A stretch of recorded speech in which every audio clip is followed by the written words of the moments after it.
Our next speaker, Dr. Walley, earned his PhD from the University of California, Davis, and serves as a professor in the Department of Plant Biology and Microbiology at Iowa State University, where his lab investigates the molecular mechanisms that underpin plant growth, development, and environmental stresses. The Walley Lab specializes in mass spectrometry-based proteomics to globally quantify protein abundance and post-translational modifications. Please welcome Dr. Walley.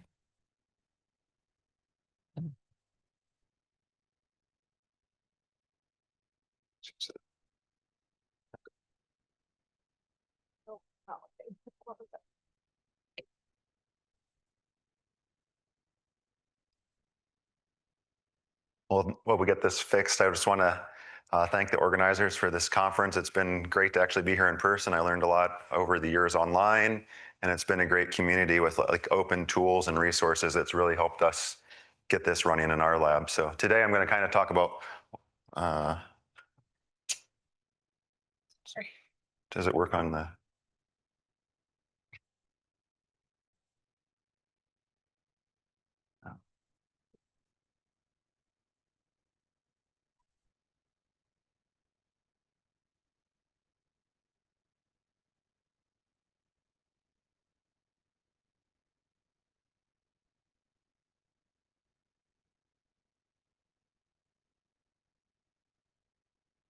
Yeah,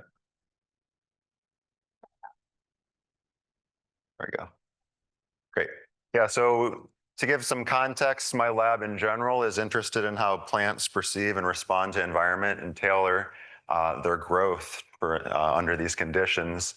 And we focus a lot on, what are post-translational modifications, acetylation, ubiquitination, and phosphorylation that drive these signal transduction processes, resulting in altered both transcription and protein abundance through non-transcriptional mechanisms.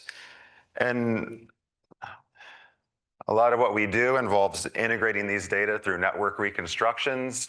So here is integrating kinase signaling, protein abundance, and transcription. And we like to then follow these networks up with high throughput phenotyping. So this is a robot we use to kind of image plants under different conditions. And then we can test these large scale models with specific mutations of different genes that are in these predictions. Or another paper here where we found altered number of meristematic stem cells in the root, and I'll come back to these stem cells later. But the idea of what we do tends to be measure lots of things, measure lots of PTMs, and these are usually starting with milligram quantities of proteins, and we decided why not try something a little more challenging and go down to single cells.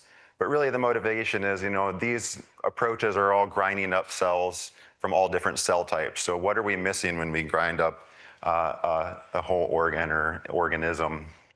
And in the context of where we want to end up and go, you can think about single cell RNA sequencing where, 6 years or so ago, this is a Arabidopsis root single cell papers, and they're at 5 to 10,000 cells being quantified. You fast forward a few more years now, and in the same root system, and I'll come back to this study in a bit later, but we're now measuring over 100,000 cells in a study. And, I think that is the goal for where single cell proteomics should be. But, obviously there's really cool biology measuring hundreds of cells. But when I'm thinking about the context of hundreds of thousands of cells being measured, that kind of shaped the approaches we wanted to pursue when we picked this up in our lab. And, Nikolai's lab has had a number of great papers documenting differences, and you all have developed wonderful tools. We really focused on these TMT DDA approaches for multiplexing, so we could start building on scaling samples. We're excited for some of the Plex DIA that's coming out that'll enable more and more DIA-based multiplexed methods. So again, we focused on these TMT methods. And you all know in this room the Scope 2 workflow. And with our system that we had available, we're using MPOP, not NPOP. But one thing I wanted to point out the difference is for plant samples, plants are dirty. So often the carrier and reference in these scope styles is comprised of actual cells deposited in a well. What we did is collect bunches of cells, 10, and I think it was like 50,000 cells, and used normal protein extraction methods to get clean peptides for the carrier and the reference to help avoid column and ion optics contamination. And then we just aliquoted the equivalent amounts of peptides that you would expect from either a single cell or 5 cells or 100 cells, what have you. And the other thing I want to point out with plants is I'm saying cells. What I'm actually referring to are what we call protoplasts. So, plants are multicellular organisms. Their cells are surrounded by cell walls. To release them, plant biologists, whether it's RNA sequencing or anything single cell approaches, will use enzymes to digest away those cell walls. And what you have is a plasma membrane enclosed protoplast. So it's actually protoplasts we're working with in these studies. As we went through our journey to get this up and running, our efforts in this started and stopped over the years. But we tested lots of different methods, and kind of the focus point here is we measured on the average in a Arabidopsis root cell, they have about 100 picograms of protein per cell. So, if we have a reference, single cells, in either 100 or 200 carrier cells, we're looking at 20 to 37 nanograms of protein per plex. So we tested different strategies, and ultimately we settled on acquisition studies from Nikolai's lab. We also are using a QE+. Theirs was from a QE Classic, but very similar. We used a MicroPack 200 centimeter column. We used a trap column as well, and some different gradient tests. So that's kind of where we ended up for acquisition settings and throughput. And now I'll get into the actual single cell study that we worked on, and it's asked a very simple question: could we differentiate the proteomes of two really related root cell types using single cell proteomics? And to orient you here, these are Arabidopsis seedlings that have germinated on a plate. And you can see the roots are growing down. So roots grow from the tip. So this very endpoint here, that's the new cells being deposited from the root apical meristem.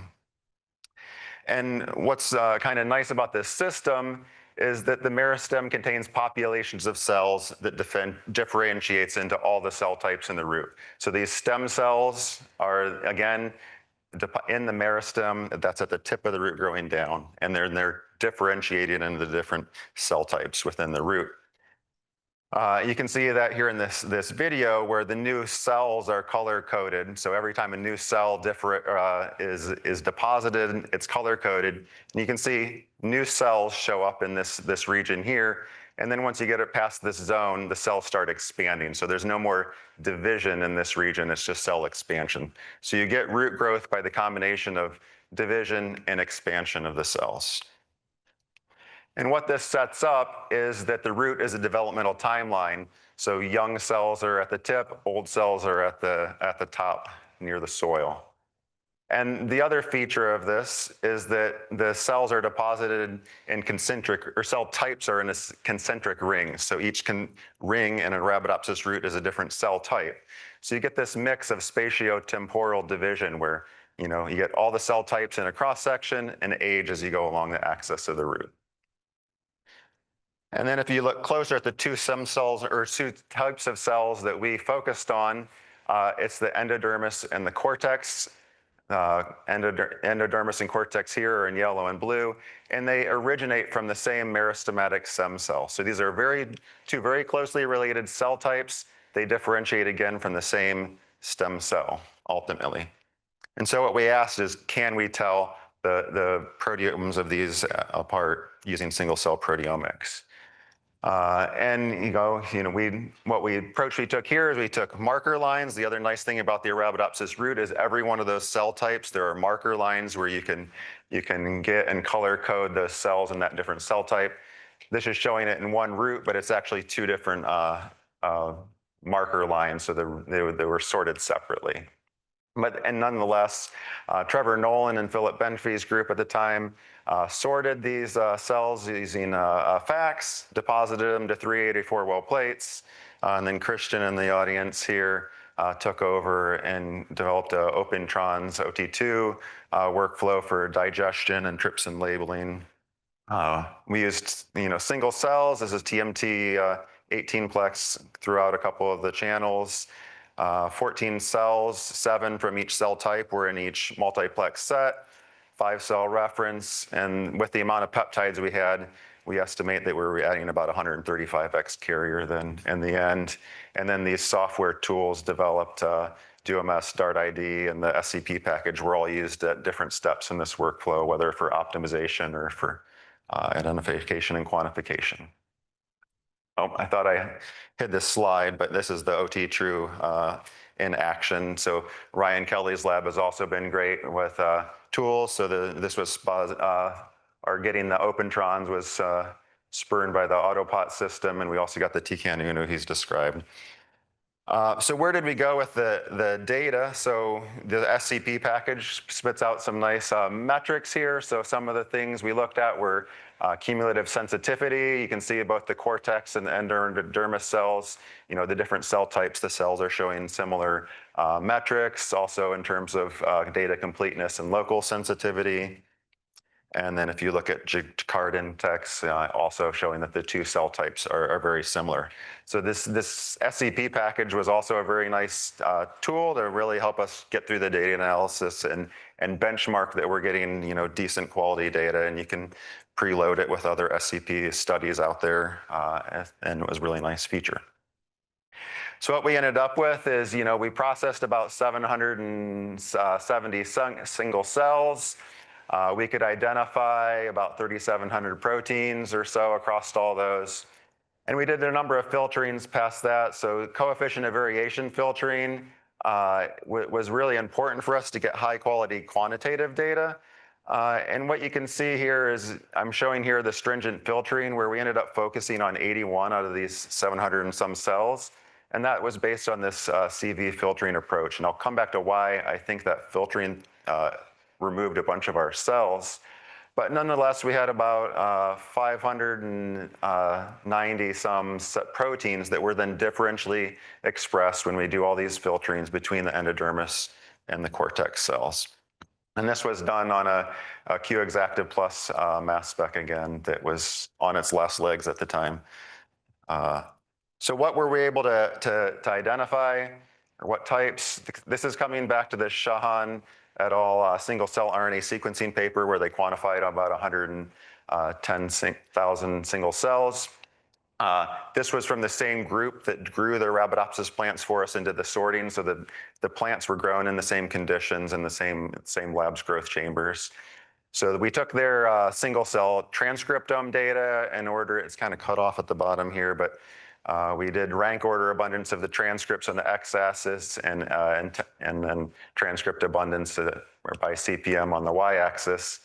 So this is the most abundant transcripts to the least abundance, and then we color coded whether or not we detected the proteins from those given genes, so that can cut the same G product from the same gene. So you can see we see proteins from all the way from high to low transcript expressed genes, but obviously we're more likely to detect high abundant transcripts. So if you look at the histograms here, there's a lot of these lower abundance transcripts where we don't detect the protein as expected. And then what kind of proteins? Everybody always asks us, do you detect stuff that we find interesting? And that's often kinases and transcription factors. So among those 3,200 quantified proteins, we have about 175 quantified kinases, a similar number of transcription factors. And here's a similar graph, but now it's rank protein abundance and rank protein intensity. And you can see that both kinases and transcription factors also span high to low protein abundance groups. That's great. We can quantify stuff. Is it what we would expect based on what we know about the biology of these two cell types? So in these MA plots showing average intensity versus fold change, where stuff that's enriched in the cortex is up here and stuff enriched in the endodermis is down here, we asked, do we find proteins we would expect in those different cell types? So the first one we looked at is this auxin response factor 5 transcription factor. It's enriched in these cortex cells where we had expected it. It's known to drive cortical cell division. Similarly, there was a couple other proteins that were known to drive different aspects of maintaining hormone distributions and stuff in the cortex where we would expect them. Conversely, if we look at stuff enriched in the endodermis, we have proteins like this Casp1, which drives Casparian strip formation. So this is this superized file of that's deposited along the endodermal cells to help form a barrier between the xylem and the phloem, et cetera. But it's where we would expect it to be. This protein involved in redox signaling is also enriched in these endodermal cells. So we find stuff where we'd expect them, and then we asked if we could differentiate the cell types. We did this both with PCA and UMAP. You can see nice separation of the two cell types. Similarly, if we used hierarchical clustering and clustered by the cells on the up here, you can see largely the endodermal cells separate from the cortical cells. So I think what we wanted, it kind of ended up benchmarking for us that yes, these two really closely related cell types can be differentiated. And coming back to this idea of variability between cells, we believe that much of this is biological. So if you notice in the video, the cells at the younger cells are very small, and as you go up the root, you get very large cells. So you have this very large distribution of cell sizes along the gradient of these roots. And we think this is what's driving some of that variation in what we're quantifying. And a number of different studies have shown in various systems that histones can normalize for some of these cell size artifacts. The complication in a number of plant tissues, including plant roots, is they undergo extensive endoreduplication of the genomes. So you have like 32 N cells, for example, within the root. And so you'll have lots of histones that don't necessarily track with these cell size differences. And what I had hoped to actually talk about in this talk was to find proteins to normalize this, but our work has gotten bogged down this year. So maybe another year we'll have a better answer of what is actually good for normalizing for cell size, and also addressing, is it really the cell size that's causing us to throw out a number of these cells? And then what I'm kind of hopeful for where we're going is I think that single nuclei proteomics has some promise, and I'm interested in that. I think we need to get to these large organ and organism level cell atlases, and I'd be hopeful we can pair this with single cell RNA sequencing data. And I was talking with Hannah at lunch today, and hopefully she'll have some nice data in the next coming years able to do this. And then, once we can pair these different data types, I love integrating these different types with networks, and that's where I hope we end up. So with that, I'll thank people that did the work, namely Christian, who's here if you have more questions. Trevor was a postdoc with Philip Benfey, and he now has his own lab at Caltech. And then the Iowa State Plant Sciences Institute funded a lot of this work, as well as the College of Ag and Life Sciences for buying mass specs. So with that, I'll take any questions. So I'm always curious about trying to normalize out size. Yeah. Is there a reason beyond QC that you don't want to know why big cells are different than you're developing just born cells? Because the protein content is very different. So you could tell cells are different along that gradient, but then I think it gets hard to find meaningful biological differences. Is it just driven by really abundant proteins,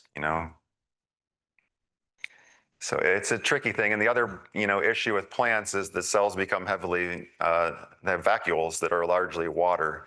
So then that's another contributing factor. So also cell size doesn't necessarily contribute to protein content per se. What I understood from the morning is that if the cell is bigger in size, then we'll get a more number of proteins in the mass spec, even if it is single cell, then compared to the smaller cell, because you said that these two cells are very different in size. I'm curious, is there any protein difference between these two cell lines?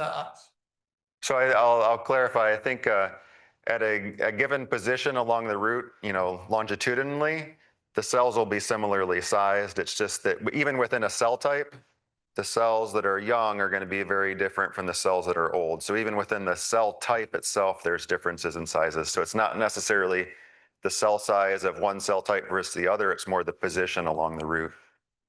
I love to see single cell proteomics applied in plants, especially in such a cool development system where you have cells differentiating. And I wonder if you can exploit this to infer a pseudotime trajectory, which in this particular case, you're perhaps in a position to validate based on the size of the cells, based on additional tools that you have for Arabidopsis. This seems like a particularly cool analysis for the model system that you're focusing on. Yep, and that's with Trevor, he's continuing to do a lot of the single cell RNA sequencing and has done the pseudo-time trajectories for all the different cell types in the root. So we're hopeful to be able to build enough cells with proteomics data to do that exact question. Great, thank you. Are any other questions?